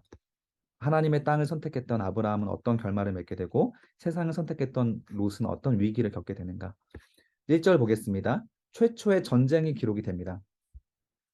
1절 당시 신할 왕 그리고 아므라벨과 엘라사 왕 아리오카, 엘람 왕 그돌라오멜과 고임 왕 디다리. 이 땅은요, 이 북쪽 메소포타미아, 여기가 문명의 발원지라고 하죠. 이 메소포타미아 지역에 있었던 네 개의 강대국들입니다. 그래서 북쪽 유프라테스, 그리고 티그리스 강, 그리고 이런 강이 흐르는 유명한 강이죠. 티그리스 강, 유프라테스 강. 이 강의 시작으로 인간의 그 문명이 발원됐다고 하잖아요. 이 지역에 있었던 네 개의 강대국입니다. 이 네 개의 강대국이 연합군을 이루었고요. 이 네 개의 연합군들이 어떤 식민지가 있었냐면 2절에 소돔 왕 베라, 고모라 왕 비르사, 그리고 아드마 왕 시납, 스보임 왕 세메벨, 벨라 왕 소아 왕. 그래서 이 다섯 개 나라 소돔, 고모라, 아드마, 시납, 스모이, 벨라 그 지역이 밑에 있습니다. 남쪽 다섯 개 지역이거든요. 그때 이 소돔도 여기 있죠. 소돔에 롯이 가 있잖아요. 그래서 이 다섯 개 연합군과 위에 네 개 연합군이 일어나게 되는데 국제 전쟁이 발생하게 되는데 다섯 개 연합군들이 이 네 개 연합군들에게 항상 조공을 바쳐왔어요. 근데 더 이상 조공을 바칠 수가 없겠다라고 해서 반란을 일으킨 겁니다. 그런데 이때는 최초의 전쟁이지만 사실 최초의 전쟁은 절대 아니고요. 어, 그동안도 많은 전쟁이 있었지만 이 롯이 아브라함의 조카 롯이 소돔과 고모라 쪽으로 이사를 가버린 바람에 이 전쟁에 휘말리게 돼요. 그래서 이 전쟁이 성경에 기록된 겁니다. 원래 이 성경 기록되기 전에도 전쟁은 계속 있었어요. 자, 4절에 사연이 나옵니다. 이들이 12년 동안 그돌라오멜, 북쪽에 있었던 네 개 연합국의 리더입니다. 그돌라오멜을 섬기다가 제13년에 배반한지라 13년 동안 섬기다가 더 이상 조금 못 바치겠다라고 하면서 반란을 일으킨 것이 5대 4의 전쟁을 일으키게 됩니다. 14년에 그돌라오멜과 그도 함께하는 왕들이 나와서 아스다롯 가르나임에서 르바 족속을, 함에서 수스 족속을, 기라다임에서 엠 족속을 치고 호리 족속을 그 산 세일에서 쳐서 금방 엘바란까지 이르며, 이게 지금 무슨 말이냐면요, 위에서부터 하나씩 치고 내려오고 있다는 뜻이에요. 하나씩 하나씩 도시를 치고 내려오게 됩니다. 그리고 밑줄 그어주세요. 아모리 족속. 이 아모리 족속이 누가 살고 있는 땅이냐면 바로 가나안 땅이 됩니다. 가나안 땅까지 치고 무섭게 내려오게 있었던 거예요. 그러니까 이제는 소돔과 고모라 왕과 이 다섯 개 연합군들이 시딘 골짜기에서 최후의 전선을 펼치게 됩니다. 그들과 전쟁하기 위해서 진을 치게 되고요. 여기에는 역청 구덩이가 많았어요. 역청 구덩이는 찐덕찐덕한 진흙 같은 거예요. 그래서 잘못 빠지게 되면 사람이 그쪽으로 완전 이렇게 빠져서 죽게 되고, 또 뭐 말이나 또 어떤 수레 같은 것들을 끌고 갈 수가 없는 전략적 요충지죠. 이곳에 다섯 개 연합군들이 진을 쳤는데, 이곳에서 전쟁을 했더니 오히려 밑줄 그어주세요. 여기 보세요. 소돔과 고모라 왕이 달아날 때 그들이 오히려 거기 빠지죠. 여기가 역청 구덩이 많은 곳에서 일부러 여기를 선점해서 전쟁을 펼쳤는데 오히려 이들이 도망가다가 역청 구덩이에 빠져서 큰 패배를 당하게 됩니다. 그리고 11절, 내 왕이 소돔과 고모라의 모든 재물과 양식을 빼앗아 가지고, 12절 밑줄 그어주세요. 소돔에 거주하는 아브라함 조카 롯도 사로잡고. 자, 이 말 때문에 앞에 지금 12절까지 설명을 한 거예요. 이걸 설명하기 위해서. 아브라함의 조카 롯도 사로잡혀 갔대요. 그리고 나서 13절, 도망한 자가 와서 히브리 사람 아브라함에게 알리니. 아브라함은 지금 가나안 땅에 살고 있었죠. 아브라함에게 알리니 그때 아브라함이 아모리 족속 마무리 상수리 숲을 근처에서 거주하고 있었습니다. 그래서 아모리 족속들이 살고 있는 땅 그곳에서 아브라함이 거주하고 있었고, 아모리 족속도 이 북쪽 네 개 연합군에 의해서 점령이 됐잖아요. 그런데 아브라함에게 피해가 없었습니다. 왜냐하면 하나님께서 보내신 땅에 거하고 있기 때문에 하나님께서 지켜주셨겠죠. 자, 그리고 이들은 밑줄 그어주세요. 아브라함과 동맹한 사람들이다. 아브라함은 아모리 족속 사람들에게 동맹을 맺고 좋은 관계를 맺고 살고 있었습니다. 자, 그리고 여기 히브리 사람에게도 밑줄 그어주세요. 히브리 사람. 히브리 사람이라는 표현은 이주자라는 의미거든요. 당시 가나안 사람들은 아브라함의 가나안 토착민이 아니고 어, 메소포타미아 유브라테스 땅을 건너서 가나안 땅으로 이주해 온 이주자다. 아브라함이 저기 메소포타미아에서 넘어온 이주자다라는 뜻의 히브리라는 표현이 있습니다. 그래서 아브라함을 이 아모리 사람들이 너는 이주자다, 이방인이다 이렇게 불렀습니다. 아브라함을. 지금 이 땅에서 산지 거의 시간이 꽤 많이 흘렀을 거예요. 그러나 여전히 아브라함이 자기는 이 아모리 족속과 동화되지 않고 그저 동맹은 했습니다. 군사적인 동맹, 경제적인 동맹은 했지만 이 사람들과 문화가 섞이지 않았어요. 이들은 우상을 섬기는 사람들이었기 때문에 아브라함은 이들과 어, 섞이지 않고 이방인이라는 사람 그리고 이들과 다른 이주자라는 이름으로 불리고 있었다라는 거예요. 그래서 우리도 이 땅을 살아가면서 세상 사람들이 세상 문화에 너무 익숙하고 세상 문화와 다르지 않은 그리스도인이다. 이거는 벌써 아브라함과 다른 정체성이에요. 하나님께서 보내주신 땅에 가서 그곳에서 하나님께 복이 되는 존재, 그 땅을 죄를 다스리고 문화와 구별되고 거룩한 존재로 살아가는 것이 아브라함을 선택한 이유이기 때문에 우리도 아브라함의 자녀, 하나님의 자녀다, 아브라함과 같은 하나님의 자녀다라고 하면 세상과 동화된 사람이 되면 안 됩니다. 그래서 세상 사람들이 누가 봐도 우리는 그리스도인이어야 돼요. 누가 봐도. 그게 바로 우리들의 정체성이라는 거거든요. 그리고 이 히브리라는 명칭은 이제 아브라함의 후손들이었던 이제 이스라엘 사람들에게 통칭적으로 사용되는 명칭이 히브리라는 이름이 됩니다. 히브리 민족이라고 불리게 돼요. 자, 14절 보겠습니다. 아브라함의 그의 조카가 사로잡혔음을 듣고 밑줄 그어주세요. 집에서 길리고 훈련된 자 몇 명? 318명. 자, 애굽에서 사례를 누이라고 속여서 부자가 됐던 이후에 시간이 몇 년이 지났는지는 알 수는 없습니다. 그런데 그 사이에 시간이 꽤 흘렀는데 그 사이에 318명을 훈련을 할 수 있는 족장이 됐어요. 남자만 318명이잖아요. 여기에 여자와 어린아이까지 하면 최소 1000명 이상이 아브라함과 함께 생활하고 있었고 아브라함은 1000명을 거느리는 족장이 되어 있었던 거예요. 부유한 땅이 아니라 하나님의 인도하심에 순종하며 살면서도요, 아브라함이 한 부족의 족장 정도가 되어 있었다는 거예요. 그래서 우리도 세상을 거슬려서 하나님의 민족대로 살아가더라도, 하나님의 뜻대로 살아가더라도 결국 우리의 이름은 창대하게 됩니다. 결국 여러분들 중에 장관도 나오고, 그 훌륭한 CEO도 나오게 되고요. 다 그렇게 돼요. 그런데 우리에게 부족한 건 믿음이죠. 하나님의 뜻대로 살아가면 절대 그렇게 안 될 것 같은 결국에는 우리 우상 때문에 우리가 가지고 있는 직업이나 명예의 노예가 되어버리는 거예요. 그래서 성경은 반드시 순서를 중요하게 생각하는 거예요. 먼저 하나님 나라와 그의 의를 구해봐라. 그러면 우리가 원하는 것들이 이루어진다라는 겁니다. 이거는 지금 제 번영신앙, 뭐 성공주의 이런 게 절대 아니고요.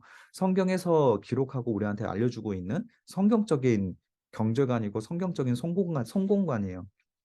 물론 직업의 어떤 귀천은 절대 없습니다. 성경에서. 어느 자리에서든지 뭐 청소부면 청소부, 어떤 사람은 어떤 직업에서든지 그 자리에서 인정받고 존귀함을 받는 사람이 되고 영향력을 끼치는 사람이 될 수 있다라고 하는 것이 성경적인 성공관이에요. 자, 15절. 그와 그의 가신들이 나누어 밤에 그들을 쳐부수고 자, 이 아브라함이 318명을 거느리고 단까지 쫓아 올라갑니다. 자, 단은요, 이 북쪽에 있습니다. 가나안 땅의 북쪽에 있고 아브라함이 롯이 소돔과 고모라에서 끌려 단까지 올라갔죠. 여기까지 아브라함이 318명을 거느리고 쫓아가는데 아브라함만 쫓아간 게 아니고 여기 보면 아브라함과 동맹한 아모리 족속 있죠. 아모리 족속 사람들과 같이 가요. 그래서 우리가 잘못 알고 있는 정보가 318명 대저 4개의 메소포타미아 연합군이 싸웠다고 하면 안 돼요. 그래서 아모리 족속의 많은 사람들과 그리고 아브라함의 318명이 함께 갔다. 이게 맞습니다. 그래도 이 전쟁을 주도했던 사람은 아브라함이었어요. 이 아브라함이 밤에 가신들을 나눠서 그들을 쳐부수고 다메섹 왼편 호바까지 쫓아가서 16절 모든 빼앗겼던 재물과 자기 조카 롯과 그의 재물과 부녀와 친척을 밑죽어 주세요. 다 이거는 말도 안 되는 싸움이었습니다. 4개 연합군의 군사가 몇 명인지 가늠도 되지 않아요. 그런데 그 강대국들을 고작 318명과 이 아모리 족속의 이 잡족들과 함께 싸웠다는 것으로 이 기습을 했다는 것을 승리했다는 것은 말도 되지 않은 일이에요. 그냥 한마디로 하나님의 기적적인 도우심이 있었다는 거죠. 여기에서 아브라함이 패배해서 아브라함이 죽어서는 안 되거든요. 왜냐하면 아브라함을 향한 하나님의 계획이 있기 때문에. 그래서 아브라함은 하나님의 기적적인 도우심으로 승리했습니다. 그리고 아브라함에게 하나님을 신뢰하는 담대함이 있었기 때문에 승리했어요. 그래서 성도는 기본적으로 담대해야 돼요. 우리는 너무 마음이 이렇게 좀 소심하신 분들이 많아요. 기본적으로 하나님을 신뢰해서 담대하게 앞으로 치고 나갈 때 하나님의 역사도 일어나는 법입니다. 그래서 요즘에 분노하지 않은 청년인가? 그 책을 한번 읽나? 정확한 제목이 기억이 안 나는데 청년이 분노를 잃어버렸다. 무엇이 불이고 무엇이 의로운지 불의에 대해서 분노도 잃어버리고 제가 어렸을 때만 해도 항상 데모가 많았거든요. 그 불의를 보면 청년들이 가장 먼저 일어나고 가장 뜨거운 존재였어요. 그리고 이번에 최근에 있었던 영웅이라는 그 혹시 안중근의 영화를 보셨는지 모르겠지만 요즘에 인스타에서 그 3.1절 기획으로 인스타에서 릴스에서 그 안중근과 비롯한 3.1 운동을 했던 사람들의 그 나이가 몇 살인지 나왔는데 전부 다 10대더라고요. 대부분 10대예요. 10대에서 20대 초반이 대부분입니다.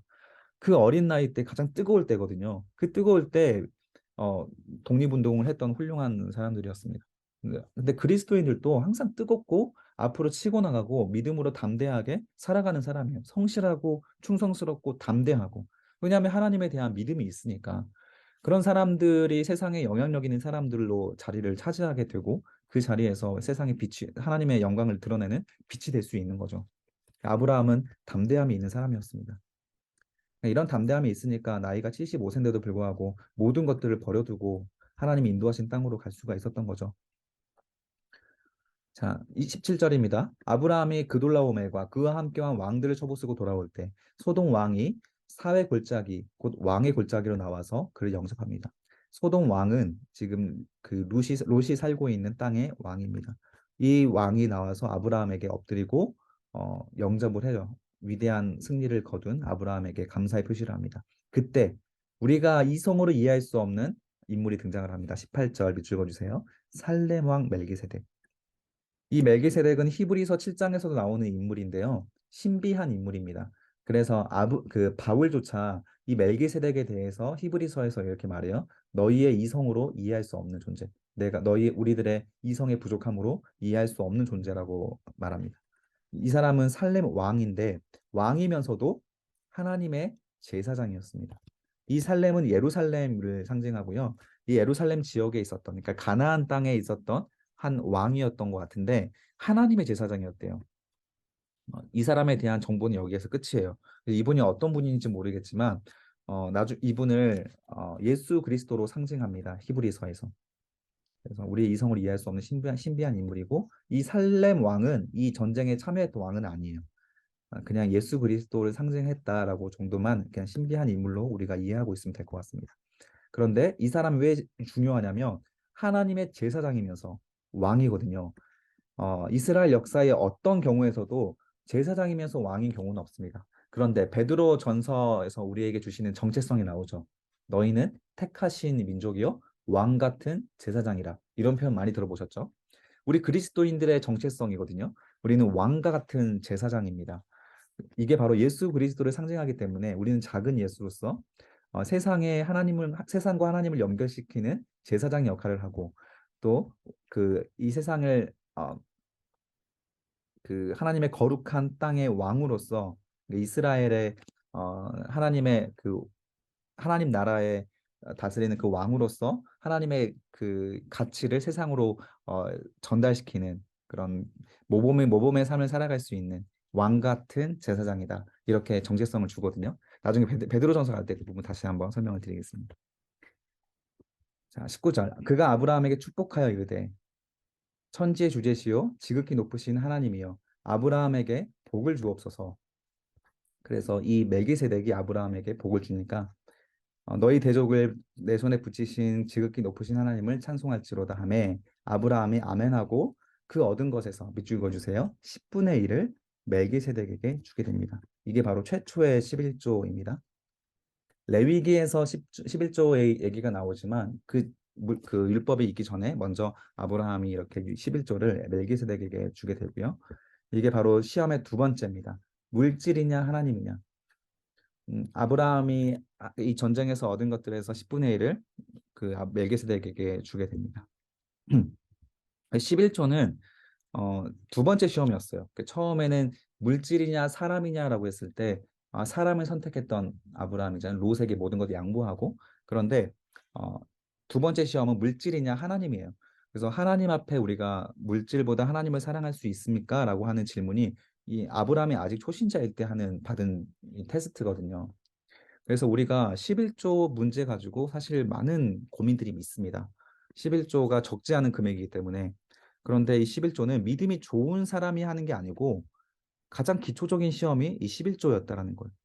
이 11조의 의미는 뭐냐면 원래는 10분의 10 모든 것이 다 하나님의 소유의 것인데 그 중에서 내 생명과 자녀들 것이 다 하나님의 것인데 그 중에서 내가 10분의 1을 하나님께 드리겠습니다. 이 말이 아니라 하나님께 10분의 전부 다 하나님 것인데 내가 10분의 9를 가져가겠습니다. 이 고백이 바로 11조거든요.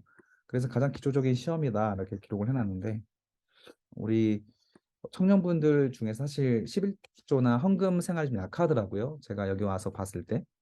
물질을 우리가 하나님 앞에 내려놓는 훈련을 하지 않으면 그 다음은 사실 어렵습니다. 돈 얘기가 가장 예민하기 때문에 쉽게 교회에서 하지 못하지만 성경에서는 돈과 하나님을 함께 사랑할 수 없다라는 표현은 너무 많이 등장을 해요. 학개서에서도 은도 내 것이고 금도 내 것이고 모든 것들이 다 하나님 안에 있기 때문에 그 물질을 내려놓지 못한 채 돈을 내려놓지 못한 채 하나님을 사랑한다?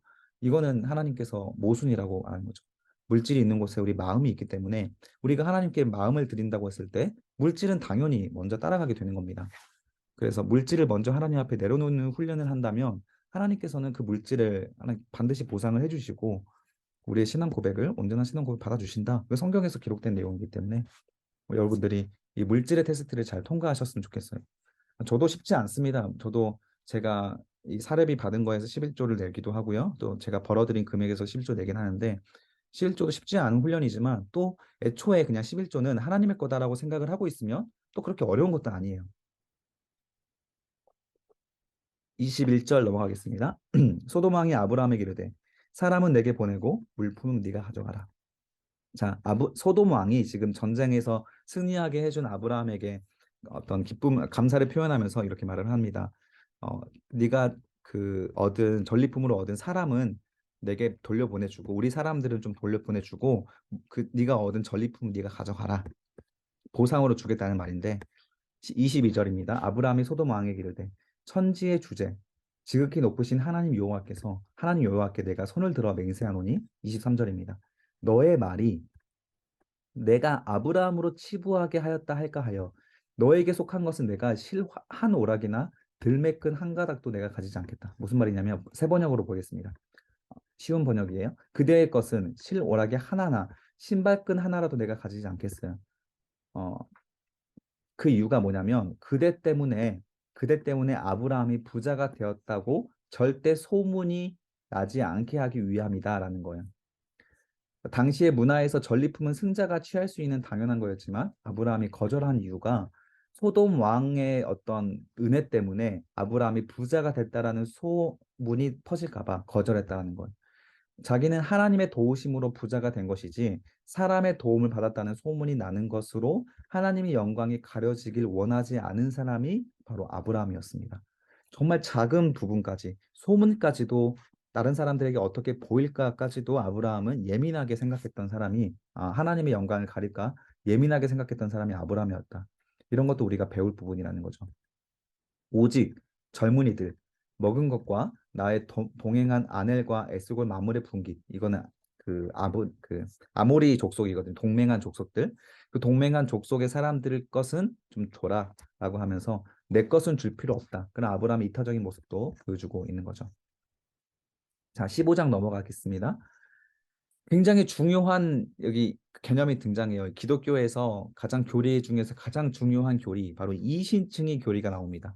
믿음으로 구원을 받는다라는 이신층의 교리와 횃불 언약이 등장을 합니다. 하나님께서 하란에게 있었던 아브라함을 부르실 때 분명히 내가 너로 큰 민족을 이루겠다라고 약속을 하셨죠.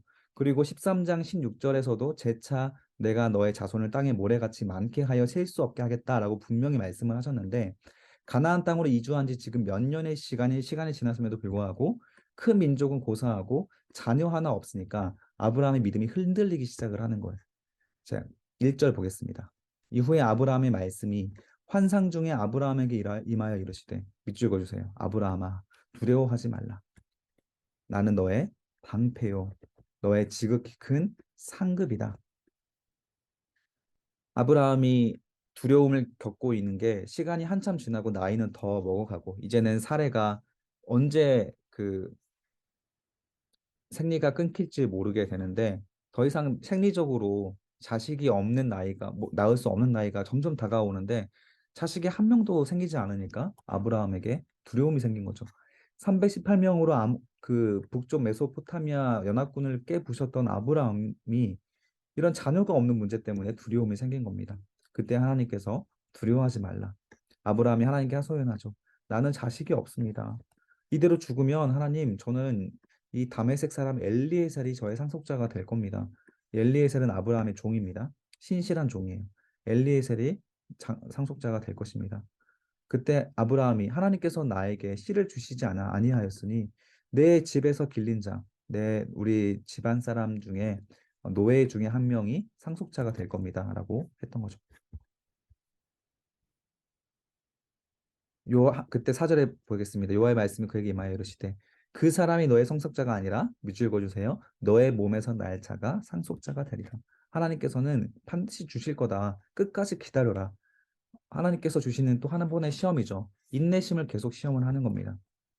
5절 그를 밖으로 이끌고 나가 하늘을 우러러 무별을 셀 수 있나 보라. 하늘에 셀 수 없는 수많은 별을 보여주시면서 너의 자손이 이와 같이 많게 될 것이다. 그래서 6절 굉장히 중요한 본문이고요. 기록해 주시고 강조 표시해 주세요. 아브라함이 여호와를 되겠어요?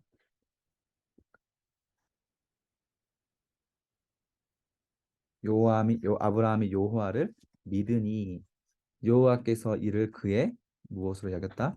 의로 여겼다. 이 표현입니다. 이 표현이 가장 중요한 이신칭의 본문이고요. 여러분들이 기억하시고 로마서에서도 강조하고 있는 또 갈라디아에서도 강조하고 있는 이신칭이 믿음으로 구원을 받는 그 믿음입니다. 성경 최초로 믿음이란 단어가 등장하고 이 믿음을 보시고 그의 의로 여기셨대요. 이것을 바로 적어주세요. 이신칭의라고 합니다. 한자 표현이고요. 그래서 믿음으로 그 의롭다, 칭함을 받았다라는 겁니다. 믿음으로 의롭다, 칭함을 받았다. 오직 믿음으로 의롭다, 칭함을 받을 수 있다라는 표현입니다. 그래서 아브라함이 믿는 것만으로도 하나님께서 의로 여겨주셨다라는 거예요. 여전히 믿음이 연약하고 죄가 많을 수 있는 민족이지만 사람이지만 하나님께서 그 믿음을 보시고 나서 그래 너는 의롭다. 그렇게 내가 쳐줄게. 의롭다고 내가 칭해줄게. 이게 바로 이심칭이거든요. 음, 이 믿음 덕분에 이제 아브라함과 우리들이 지금 하나님의 자녀가 될 수 있는 길이 열리게 된 거죠. 자, 그리고 아브라함이 믿었던 것은 어떤 믿음이냐? 바로 주여 주여 하는 믿음이 아니라 끝까지 믿은 진실한 믿음입니다. 무려 아브라함은 25년간 믿습니다. 기다릴 수 있는 진실한 믿음입니다. 그냥 말로만 하는 믿음이 아니고 현실적 상황을 초월하여서 하나님 말씀을 믿는 진짜 믿음이었습니다. 이런 믿음이 있는 것이 우리의 의가 된다. 우리가 구원이 된다라고 하는 거예요. 그래서 우리가 말로 그냥 나 하나님 믿어요. 예수 믿어요. 라고 하는 것으로 구원받는 건 절대 아닙니다. 성경은 무조건 행동이에요. 우리가 행동이 따르지 않는 믿음은 성경에서는 가짜 믿음이라고 보고 있습니다. 아브라함은 하나님을 믿으면서 진짜로 믿는 사람 같이 행동을 했어요. 그게 중요한 거예요. 우리가 믿는다라고 말하면 그 믿음 우리가 하나님을 믿고 물질 내려놓으세요. 시간 내려놓으세요. 그리고 우리들이 그 사람을 사랑하고 사람을 양보하고 희생하는 거. 우리가 우리의 본성을 거슬러서 하나님을 믿으면서 할 수 있는 일들이 굉장히 많습니다. 그런 부분들을 가지고 우리가 구원을 받을 수 있고 하나님이 의로 여겨주신다고 하는 부분들인 거죠. 이게 바로 로마서, 우리 기독교의 교리서라고 말하는 로마서와 갈라디아서에서 핵심 본문입니다. 자, 7절 또 그에게 이르시되 나는 이 땅을 너에게 주어 소유를 삼게 하려고 너를 갈대아인의 우르에서 이끌어낸 여호와니라. 그가 이르되 주 여호와여 내가 이 땅을 소유로 받을 것은 무엇으로 알겠습니까? 증표를 좀 보여주세요. 여호와께서 그에게 이르시되 나를 위하여 3년 된 암소와 3년 된 암염소와 3년 된 순양과 비둘기와 집비둘기를 새끼를 가져와라. 3년 정도 자란 짐승이 완전히 성장한 것이기 때문에 이렇게 가져와라고 한 거예요. 하나님은 완전한 것을 원하세요. 우리에게 원하시는 것도 완전한 거거든요. 그래서 여러분들이 헌금 준비하실 때도 하나님께 드릴 것을 준비하실 때도 미리 준비하시는 게 좋습니다. 그래서 그리고 좀 여러분들이 열정이 된다면 깨끗한 헌금으로 어, 그 인출을 해서 깨끗한 헌금을 미리 준비해서 드리는 것 이런 것도 좋은 신앙의 행위가 돼요. 자, 10절에 보시면 아브라함이 그 모든 것들을 가져다가 그 중간을 쪼개고 그 쪼갠 것을 마주 대하여 놓고 그 새는 쪼개지 아니하였다. 자, 아브라함이 하나님께서 말했던 그 모든 것을 가져다가 그대로 순종합니다.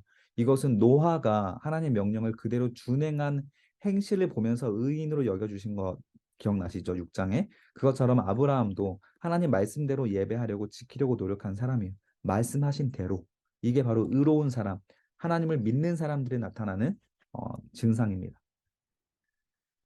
솔개가 그 사체 위에 내릴 때는 아브라함이 쫓아왔습니다. 그래서 솔개는 독수리 같은 애들이거든요. 그래서 그런 애들이 사체 위에 이 쪼개놓은 반으로 쪼개놓은 그 짐승들 사이에 먹으려고 내려오면 아브라함이 쫓아냈습니다. 자, 그리고 이 재물을 쪼개서 서로 마주보게 해놓는 것은 이때 고대 사회에서 중대한 계약을 맺을 때 사용하는 방법이에요. 두 사람이 계약을 맺을 때 이 쪼갠 짐승들 사이를 두 사람이 함께 걷습니다. 그때 만약에 한 사람이 이 계약을 어긴다면 이 쪼개놓은 반쪽으로 이렇게 쪼개놓은 짐승들처럼 쪼개짐을 당할 거라는 굉장히 섬뜩한 그런 약속이에요. 그러니까 하나님께서 이때 문화를 그대로 사용하셔서 고대 사회에서 했던 엄중한 계약을 맺는 모든 것들을 사용하셔서 아브라함과 지금 계약을 맺으시려고 하는 건데 특별한 계약입니다.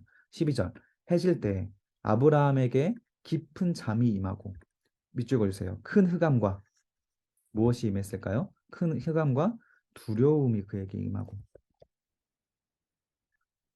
자, 우리가 하나님을 만날 때 생기는 감정이에요.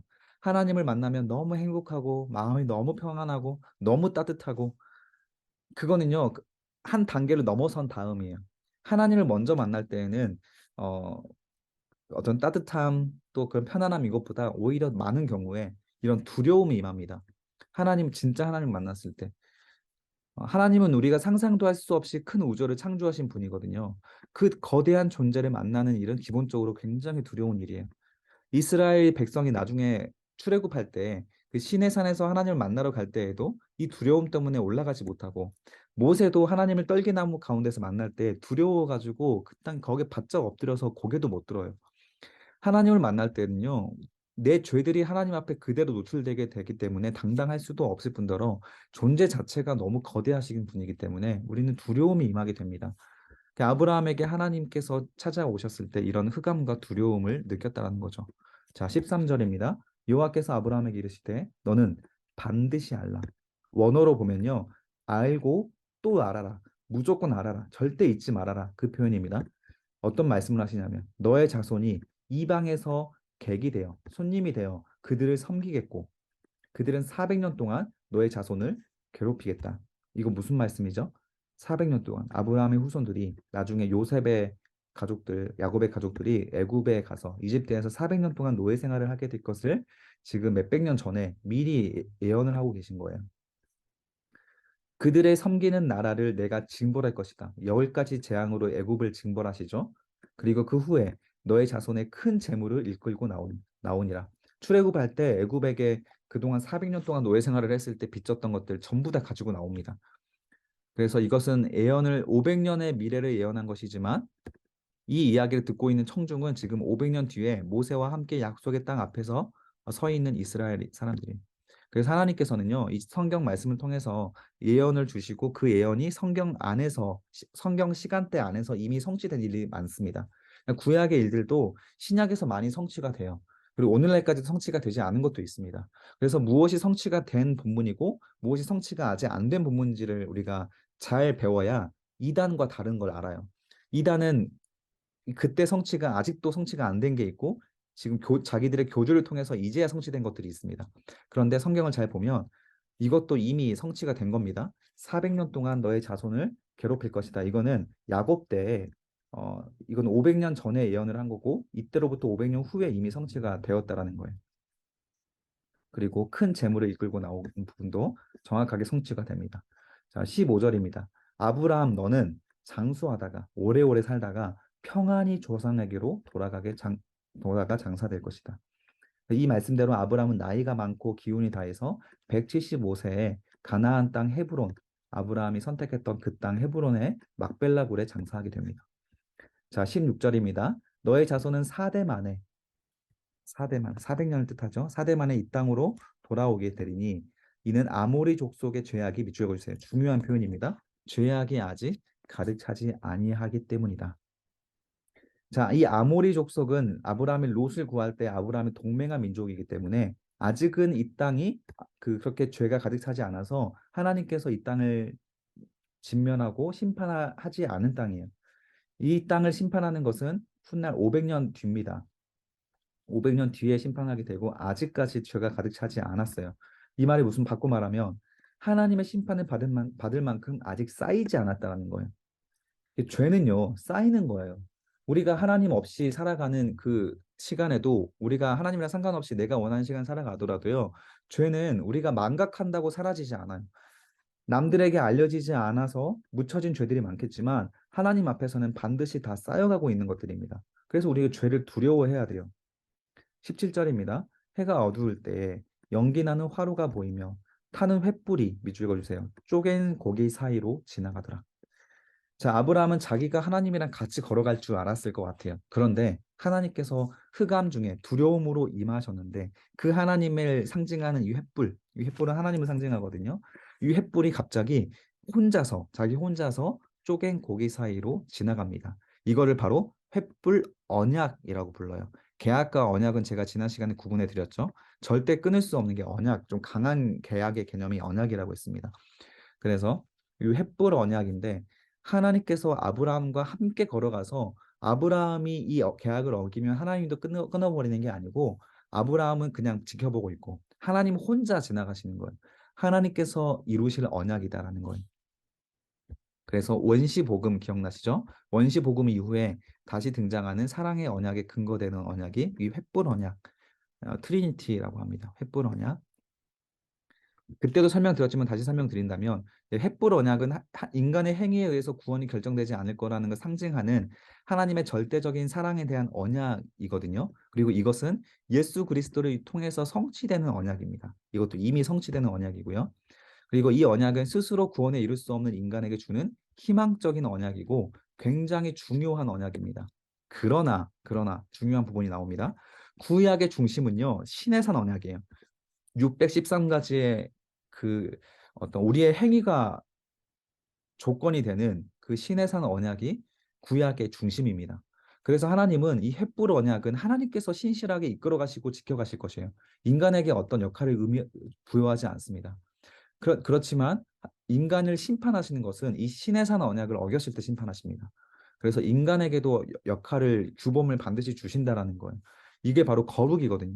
그 신의 산 언약을 지켜가는 그 거룩을 이스라엘 백성들이 하나님 백성으로서 살아가야 되는 규범이 이미 제공이 되게 됩니다. 그래서 하나님의 심판이 이 신의 산 언약에 의해서 근거해서 이루어지는 것이고 횃불 언약은 심판이 아니라 구원의 은혜와 은총을 상징하는 언약이 됩니다. 하나님은 이 언약을 신실하게 2000년 뒤에 예수 그리스도를 통해서 성취하셨습니다. 자, 18절. 그날에 여호와께서 아브라함과 더불어 언약을 세워 이르되 내가 이 땅을 애굽 강가에서부터 그 큰 강 유브라데까지 너의 자손에게 주겠다. 아까 아브라함에게 눈에 보이는 그 땅을 다 주겠다라고 했잖아요. 그런데 이미 하나님께서 경계를 정해 주셨어요. 그래서 이 땅을 애굽 땅에서부터 그 큰 강 유브라데까지 다 주겠다. 그래서 오늘날에 우리가 땅 밟기 하는 거 성경적이지 않아요. 성경이랑 좀 맥락이 다릅니다. 하나님은 이미 경계를 정해 주셨어요. 그리고 아담과 하와에게 모든 과실을 먹을 수 있다고 하셨지만 선악과는 먹지 말라는 경계를 주셨잖아요. 그러니까 하나님께서 우리 인간에게 자유의 경계를 지정해 주셨어요. 그 인간의 자유가 주는 행복은 하나님 안에서의 행복이다라고 하는 부분들을 그 경계를 벗어나지 않을 때 주어진다라는 것으로 이렇게 보여주는 거거든요. 그래서 애굽 강에서부터 유브라데까지 이거는 나중에 다윗 시대와 솔로몬 시대 때 성취가 됩니다. 그런데 이 경계를 넘어서려고 했던 것이 다윗의 야망이에요. 2차 인구 조사를 할 때 다윗이 자기들의 나라의 국방력이 너무 강대해지니까 너무 아까운 거예요. 그래서 로마와 같이 제국을 이루고 싶어 하는 욕망을 다윗이 갖게 되고 이 경계를 넘어서려고 하는 순간에 하나님께서 다윗에게 징계하시고 재앙을 내리시는 본문이 나중에 우리 설교 시간에 등장하는 사무엘 하에 등장하게 됩니다. 그때 가서 다시 한번 제가 언급을 해드리겠습니다. 자, 그리고 가나안 땅에 이미 살고 있는 족속, 열 족속의 소개가 되면서 15장이 마무리가 됩니다. 네, 오늘 여기까지 마치겠습니다. 고생하셨습니다. 자, 그리고 오늘 우리가 했던 내용들 한번 다시 한번 복습해 보시면서 꼭 기억하셔야 될 부분들을 어, 잘 정리해서 기억하셨으면 좋겠습니다. 네, 그리고 한 가지 좀 제가 좀 다 듣고 있나요? 한 가지 제가 좀 숙제를 드리려고 해요. 우리가 이렇게 듣고 그냥 지나가면 사실 금방 다 잊어버리거든요. 그래서 한 세 문장이라도 괜찮습니다. 세 문장에서 다섯 문장 정도 오늘 우리가 배웠던 것들을 좀 요약을 해서 카톡방에 올려주시면 돼요. 제가 어떻게 요약하는지 먼저 예시를 한번 올려드릴게요. 그래서 꼭 반드시 카톡방에다 올려서 우리가 진도를 지금 잘 따라오고 있습니다라는 것을 한번 보여주시는 것 효과도 있고 여러분들이 다시 한번 요약 정리를 할 수 있는 효과가 또 있을 것 같아요. 그래서 꼭 그 숙제 해주시기를 권면드립니다. 고생하셨습니다. 고생하셨습니다.